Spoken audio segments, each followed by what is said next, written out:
Si aujourd'hui je prends le chromie, ce n'est pas pour te parler de balistique dont t'as l'habitude, mais cette fois si je kick, c'est pour qu'on fasse un peu de statistiques.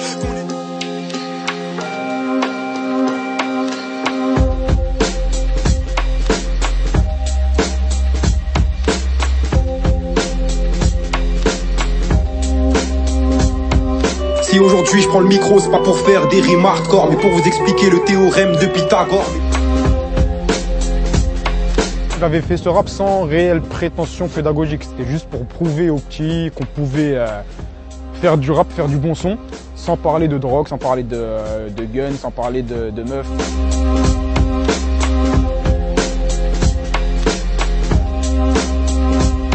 On a des fois souvent des mauvaises opinions sur le rap. Moi je trouve que ça peut être une nouvelle méthode, une nouveauté, pourquoi pas, à tester. Pour les enfants qui ont du mal ou les cours ne les intéressent pas trop, je trouve que c'est un bon moyen. Ceux qui l'ont comme prof, c'est une chance de l'avoir. Apprendre les maths comme ça, c'est plus facile, c'est plus marrant. J'aime pas du tout les maths, sauf que en fait il m'a fait aimer les maths. En fait, il est sympa mais il est aussi autoritaire.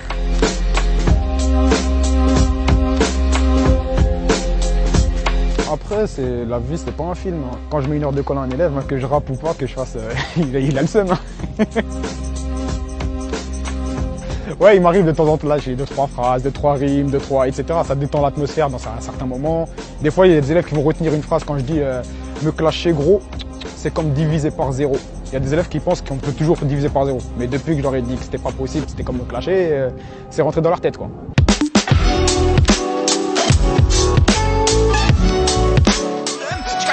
Des valeurs, tu divises par le nombre total, ça donne la moyenne. Mais relis-toi, ouais relis-toi.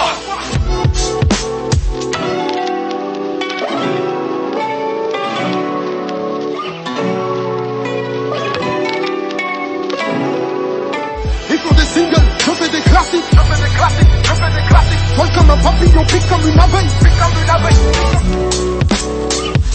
Ça m'a rappelé à quel point on s'était éloigné de notre mission de rappeur et à quel point le rap était devenu n'importe quoi, et j'ai vu qu'on pouvait faire des choses intéressantes, utiles, intelligentes.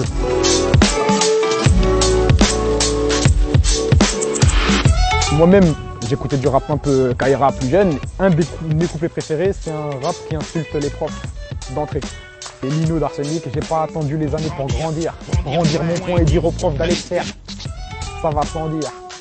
Et du coup, je suis devenu prof quand même. Du coup, ça a une influence, mais les petits, faut pas les sous-estimer non plus. Ils ont un cerveau, ils savent aussi faire la part des choses. D'ailleurs, j'ai l'impression qu'ils font mieux, ils arrivent mieux à comprendre que c'est du cinéma que les adultes parfois.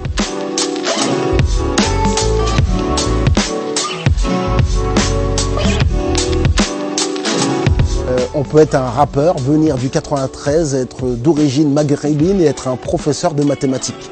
Voilà ce que moi, ça m'apprend.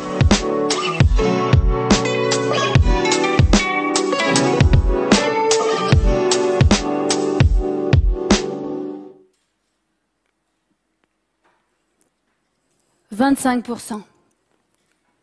25%, c'est le pourcentage d'enfants qui sortent du CM2 chaque année avec des acquis fragiles et insuffisants en lecture, mathématiques, écriture.